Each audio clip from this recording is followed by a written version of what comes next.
Municipal ఎన్నికల వేళ Patancheru MLA Gudem Mahipal Reddy సంచలన వ్యాఖ్యలు చేశారు. అప్పటి పరిస్థితుల కారణంగా ఓ తప్పటడుగు వేశారని, అయినా తనకు గాని నియోజకవర్గానికి గాని ప్రజలకు గాని ఎలాంటి లాభం జరగలేదని వ్యాఖ్యానించారు. తాను 3 సార్లు బీఆర్ఎస్ నుంచి ఎమ్మెల్యేగా గెలిచారని గుర్తు చేసిన ఆయన ఆ పార్టీలోనే ఉంటే బాగుండేదని అభిప్రాయపడ్డారు. ఇప్పటికీ పరిస్థితి చేజారలేదని, రాబోయే మున్సిపల్ ఎన్నికల్లో పెద్ద ఎత్తున బీఆర్ఎస్ అభ్యర్థులను గెలిపించాలని కార్యకర్తలకు సూచించారు. 5 మున్సిపాలిటీల్లో 104 మంది కౌన్సిలర్లు ఉన్నారని, అన్ని వర్గాల వారీగా సమన్వయం చేసుకుని బీఆర్ఎస్ అభ్యర్థుల విజయానికి కృషి చేయాలని కోరారు. ప్రస్తుతం ఈ వ్యాఖ్యలకు సంబంధించిన వీడియోలు సోషల్ మీడియాలో వైరల్గా మారాయి.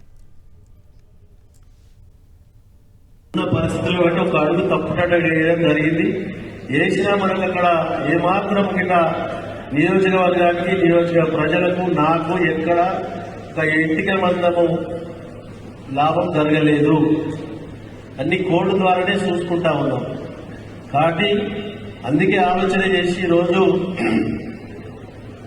కన్న తల్లిదండ్రులను మరవకుండా 3 సార్లు నాకు టికెట్ ఇచ్చి మీ అందరి ఆశీర్వాదంతో బీఆర్ఎస్ పార్టీ మీద గెలిచినాం. కాబట్టి రేపు మనకందరూ మీరందరూ కష్టపడి చేసిరు, మున్సిపాలిటీలు చేసిరు, నియోజకవర్గ స్థాయిలో ప్రజలందరూ చేసిరు.